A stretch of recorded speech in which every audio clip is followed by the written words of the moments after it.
Hi viewers, இன்னைக்கான வீடியோவில் என்ன நடக்குதுன்னு சொல்லிட்டு பார்ப்போம். வீடியோக்குள்ளே போகிறதுக்கு முன்னாடி நம்ம சேனலை லைக் அண்ட் சப்ஸ்கிரைப் பண்ணிட்டு கொஞ்சம் சப்போர்ட் பண்ணுங்க. வாங்க இப்போ வீடியோக்குள்ளே போகலாம். எபிசோட் வேற லெவலில் போய்கிட்டு இருக்கு.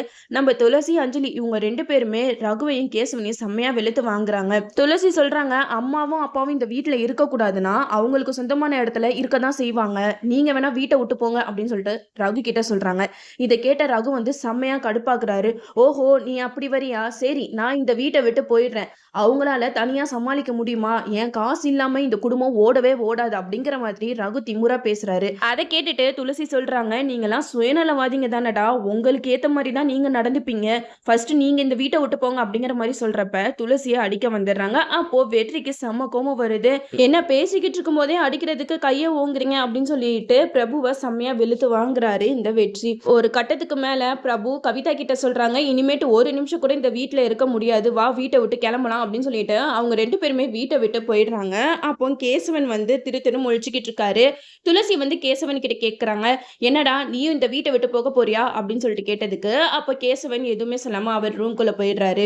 இந்த சைடு லக்ஷ்மி சிவராமன் இவங்க ரெண்டு பேருமே ரொம்பவே ஃபீல் பண்ணி அழுதுகிட்டு இருக்காங்க. நம்ம பசங்களை எப்படியெல்லாம் வளர்த்தோம், ஆனா இப்போ வந்து அவங்க பண்றதெல்லாம் பார்க்கும்போது நெஞ்சே வெடிச்சிரும் போல இருக்கு, அந்த மாதிரி பண்ணிக்கிட்டு இருக்காங்க, நம்ம அவங்களுக்கு பாரம் ஆயிட்டோம் அப்படின்னு சொல்லிட்டு ரெண்டு பேருமே அழுதுகிட்டு இருக்காங்க. அப்போ துளசி அஞ்சலி ரெண்டு பேருமே சமாதானப்படுத்திக்கிட்டு இருக்காங்க. அழுகாதீங்கப்பா, உங்களுக்கு இந்த வீட்டில் இருக்க சிரமமா இருந்தா சொல்லுங்க, எங்க வீட்டுக்கு வாங்க அப்படின்னு சொல்லிட்டு அஞ்சலி கூப்பிடுறாங்க. அதுக்கு சிவராமன் சொல்றாங்க, இல்லம்மா நீ ஏன் இப்போ மாசமா இருக்க, உன்னைய போட்டு நாங்க இப்படி கஷ்டப்படுத்திக்கிட்டு இருக்கோம் அப்படின்னு சொல்லிட்டு சிவராமன் அஞ்சலி கிட்ட சொல்ல, அதுக்கு அஞ்சலி சொல்றாங்க, அதெல்லாம் இல்லப்பா, நீங்க வாங்க எங்க வீட்டுக்கு போலாம் அப்படின்னு சொல்றாங்க. அப்போ சிவராமன் சொல்றாங்க, நீ கவலைப்படாதம்மா, அப்பா உடம்புல தெம்பு இருக்கிற வரைக்கும் நான் உங்க அம்மாவை நல்லாவே பார்த்துப்பேன் அப்படின்னு சொல்லிட்டு அஞ்சலிக்கு தைரியம் சொல்லுறாங்க. இந்த சைடு நம்ம சிவராமன் வந்து இனிமேட்டு எப்படி குடும்பத்தை ஓட்ட போறோம் அப்படின்னு சொல்லிட்டு வெளியில ஆட்டோ வெட்டுறதுக்காக போறாங்க. அப்போ ஆட்டோவை கேட்க போனா அந்த இடத்துல அந்த ஆட்டோவோட ஓனர் வந்து, இனிமேட்டு உங்களுக்கு ஆட்டோலாம் இல்லப்பா அப்படின்னு சொல்றாங்க. அப்போ சிவராமன் சொல்றாங்க, ஆட்டோ ஓட்டி தான் என்னோட பொழப்பு போய்கிட்டு இருக்கா அப்படின்னு சொல்ல, அதுக்கு அவர் சொல்றாரு, எதுக்காக இப்ப ஆட்டோ ஓட்டிட்டு இருக்க, அதான் உன்கிட்ட டூ வீலர் இருக்குல்ல, ஏதாவது ஃபுட் டெலிவரி பண்ணி சமாளிச்சுக்கோ அப்படின்னு சொல்லிட்டு அமுச்சு விட்டுறாங்க. அதை கேட்ட சிவராமனும் அவங்களோட டூ வீலரை எடுத்துட்டு ஸ்விக்கில சேர்ந்து எல்லாருக்குமே ஃபுட் டெலிவரி பண்ணிக்கிட்டு இருக்காங்க. இந்த சைடு லக்ஷ்மியும் நம்ம சும்மா இருக்கக்கூடாது, நம்ம புருஷனுக்கு சப்போர்ட்டா இருக்கணும் அப்படின்னு சொல்லிட்டு அவங்களும் வேலைக்கு போக முடிவெடுக்கிறாங்க. அப்போ ஒரு பெரிய வீட்டு வேலைக்காக சேர்றாங்க லக்ஷ்மி. பாவம், அந்த வயசான காலத்திலயும் லக்ஷ்மி வந்து எல்லா வீட்டு வேலையும் செய்யறத பார்த்தா ரொம்பவே கஷ்டமா இருக்கு. உண்மையா சொல்ல போனோம்னா இப்ப இருக்க பேரண்ட்ஸ்க்கெல்லாம் இதுதான் நிலைமையா இருக்கு. எல்லாருமே அவங்கவுங்க பேரண்ட்ஸை நல்லா பார்த்துக்கணும். சின்ன வயசுல இருந்து நம்மளை எவ்வளவு கஷ்டப்பட்டு வளர்த்து ஆளாக்கியிருப்பாங்க, அப்படிப்பட்ட பேரண்ட்ஸை நம்ம இப்படி எல்லாம் கஷ்டப்படுத்தக்கூடாது. லக்ஷ்மி சிவராமன் இவங்க ரெண்டு பேரையும் பார்க்கும்போது ரொம்பவே கஷ்டமா இருக்கு. அது மட்டும் இல்லாம லக்ஷ்மி அந்த வீட்டுல வேலை செஞ்சுக்கிட்டு இருக்கும்போது அவங்க சின்ன வயசுல ரகுவையும் கேசவனையும் தூக்கி வளர்த்தது எல்லாத்தையுமே நினைச்சு பார்த்து கண்ணீர் விட்டுட்டு இருக்காங்க. அப்போ சிவராமன் வந்து ஃபுட் டெலிவரி பண்றதுக்காக லக்ஷ்மி வேலை செய்யற வீட்டுக்கு தான் வராரு. அப்போ காலிங் பெல் அடிக்கிற சவுண்டு கேட்டு லக்ஷ்மி வேலை செய்யற வீட்டோட ஓனர் வந்து லக்ஷ்மி கிட்ட சொல்றாங்க, ஏமா நான் தாம்மா ஃபுட் ஆர்டர் பண்ணியிருக்கேன், அந்த ஃபுட்டை போய் கொஞ்சம் வாங்கிட்டு வாங்கலேன் அப்படின்னு சொல்லிட்டு காசையும் கொடுக்குறாங்க. லக்ஷ்மியும் அந்த காசை வாங்கிட்டு போயிட்டு ஃபுட்டை வாங்கலன்னு பார்க்கும்போது சிவராமன் வந்து டக்குன்னு திரும்பி ஃபுட்டை கொடுக்குறாங்க. ரெண்டு பேருமே நேருக்கு நேரா பார்த்து ரொம்பவே ஃபீல் பண்றாங்க. அப்போ சிவராமனுக்கு மனசு உடைஞ்சு போயிடுது. என்ன லக்ஷ்மி, நீ வீட்டு வேலை பார்த்துக்கிட்டு இருக்கியா அப்படின்னு சொல்லிட்டு லக்ஷ்மி கிட்ட கேட்க, அதுக்கு லக்ஷ்மி சொல்றாங்க, வேற வழி எனக்கு தெரிஞ்சது இதானே, அதனாலதான் நான் இந்த வேலைக்கு வந்திருக்கேன் அப்படின்னு சொல்றாங்க.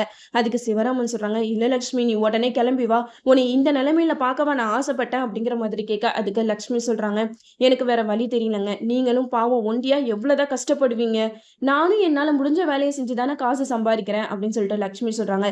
இதை கேட்டதுமே சிவராமனுக்கு என்ன பண்றதுன்னே தெரியல. ஒரு மாதிரி கண்ணீர் விட்டுட்டு அங்க இருந்து கிளம்பி போயிடுறாங்க. நைட்டு எல்லாரும் வேலையை முடிச்சு வீட்டுக்கு வந்ததுக்கு அப்புறம் லக்ஷ்மியை பார்த்து சிவராமன் கேட்கறாங்க, லக்ஷ்மி நான் ஒன்னு சொல்றேன், நீ கேப்பியா, தயவு செஞ்சு இந்த வீட்டு வேலைக்கெல்லாம் போகாத அப்படின்னு சொல்ல, இதை கேட்ட லக்ஷ்மி வந்து, ஏங்க எனக்கு எந்த உரிமையும் இல்லையா, நானும் தானே இந்த வீட்டுல இருக்கேன், நான் உங்களுக்கு ஹெல்ப் பண்றதுக்காக தான் நான் வேலைக்கு போறேன் அப்படி இப்படின்னு சொல்லிட்டு எப்படியோ சமாளிக்கிறாங்க. ஆனா சிவராமனுக்கு லக்ஷ்மி வந்து வேலைக்கு போறது சுத்தமா பிடிக்கல. இந்த விஷயம் துளசிக்கும் அஞ்சலிக்கும் தெரிய வருது. முருகன் அஞ்சலி கிட்ட சொல்றாங்க, அம்மா வந்து இது மாதிரி வீட்டு வேலைக்கு போறாங்க அப்படின்னு சொல்றதை கேட்டதுமே அஞ்சலி வந்து மனசு உடைஞ்சு போயிடுறாங்க. என்ன சொல்றீங்கன்னா, அம்மா எதுக்காக வீட்டு வேலைக்கு போகணும். அவங்களே வயசானவங்க. அவங்களுக்கும் முடியலல்ல. அவங்களுக்கு நம்ம வீட்டு வேலைய பார்க்குறதுக்கே டைம் கரெக்ட்டா இருக்கும். இதில எப்படி அவங்க வீட்டு வேலையெல்லாம் பார்த்து சமாளிக்கிறாங்க அப்படின்னு சொல்லிட்டு கேட்டு, அஞ்சலிக்கு பயங்கரமா அழுக வருது. நம்ம அஞ்சலி லக்ஷ்மிய நினைச்சு பயங்கரமா ஃபீல் பண்ணி அழுகுறாங்க. இதெல்லாம் பார்த்த மகேஷ் வந்து அஞ்சலிய பார்த்துட்டு, "எதுக்காக இவ இப்படி அழுகுறா?" அப்படின்னு சொல்லிட்டு அவங்க யார்கிட்ட பேசுறாங்கன்னு ஒட்டு கேட்டுட்டு இருக்காங்க. அப்போ நம்ம அஞ்சலி மகேஷ பார்த்துட்டு கண்ண தொடச்சுட்டு அப்படியே உட்கார்ந்துருக்காங்க. மகேஷ் அஞ்சலி கிட்ட கேட்குறாங்க, "என்னாச்சு அஞ்சலி? ஏன் ஒரு மாதிரி இருக்க? எதுவும் பிரச்சனையா?" அப்படின்னு சொல்லிட்டு கேட்குறாங்க. அப்போ அஞ்சலி வந்து மனசுல நினைக்கிறாங்க, இப்போ மகேஷ் கிட்ட நம்ம எல்லா உண்மையும் சொன்னோம்னா, கண்டிப்பா அவன் சந்தோஷம் தான் படுவான். அவன் ஃபீல் பண்ற ஆளே கிடையாது.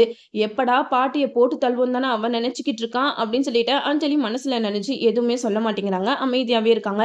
அப்போ மகேஷ் வந்து பயங்கரமா கோவப்படுறாங்க. "அஞ்சலி, நான் உன்கிட்ட தானே கேட்கிறேன்.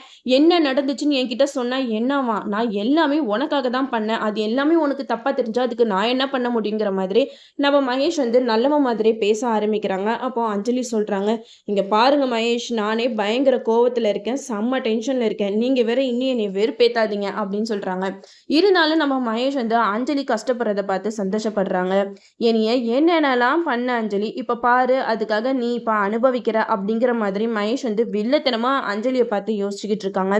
இந்த சைடு துளசி ஒரு பக்கம் அழுதுட்டு இருக்காங்க. வெற்றி எவ்வளவோ துளசிய சமாதானப்படுத்தினாலும் துளசி சமாதானமே ஆக மாட்றாங்க. சின்ன வயசுல எங்களை எவ்வளவு கஷ்டப்பட்டு வளர்த்திருப்பாங்க.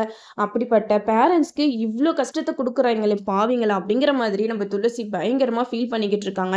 இதெல்லாம் தூரத்துல இருந்து பார்த்தா அபிராமி, மீனாட்சியும் ரொம்பவே சந்தோஷப்படுறாங்க. மீனாட்சி சொல்றாங்க, "பாத்தீங்களா அத்தை எப்படி உட்கார்ந்து அழுதுகிட்டு இருக்கான்னு? உங்களை எவ்வளோலாம் கஷ்டப்படுத்தியிருப்பா இவ.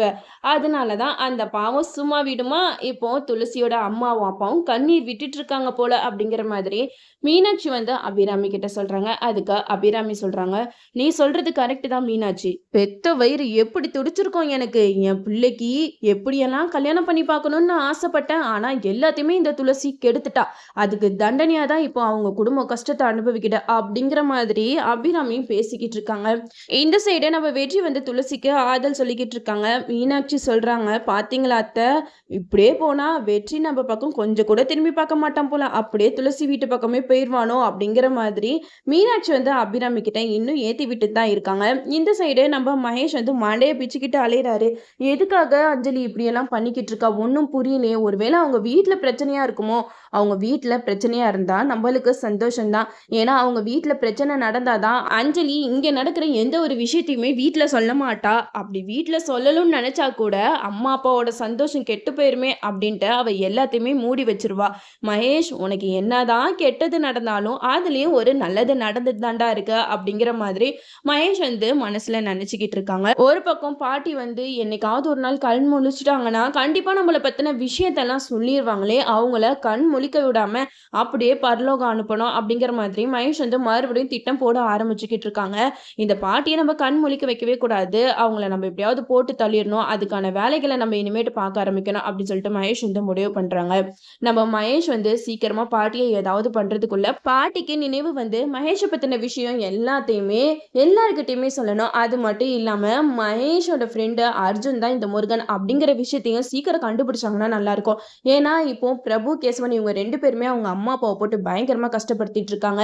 இதுல வளர்ப்பு மகனான முருகன் வந்து எல்லா சொத்துக்குமே அதிபதி அப்படின்னு தெரிஞ்சுச்சுன்னா கண்டிப்பா அவங்களுக்குலாம் தலையில இடி விழுந்த மாதிரி இருக்கும். நம்ம முருகன் வந்து லக்ஷ்மி, சிவராமன் இவங்க 2 பேரையுமே மகேஷோட வீட்டுக்கு கூட்டிட்டு போய் ராஜா ராணி மாதிரி அவங்கள பார்த்துக்கணும். அப்பதான் எபிசோட் வந்து வேற லெவல்ல போகும். இந்த அஞ்சலி அந்த சீக்ரெட் ரூம்குள்ள இருக்கிற முருகனோட அம்மாவை எப்பதான் கண்டுபிடிப்பாங்களோ தெரியல. நம்மளும் இன்னைக்கு கண்டுபிடிச்சிருவாங்க, நாளைக்கு கண்டுபிடிச்சிருவாங்க அப்படின்னு சொல்லிட்டு பார்த்துக்கிட்டே இருந்தா நாட்கள் தான் போய்கிட்டே இருக்கு.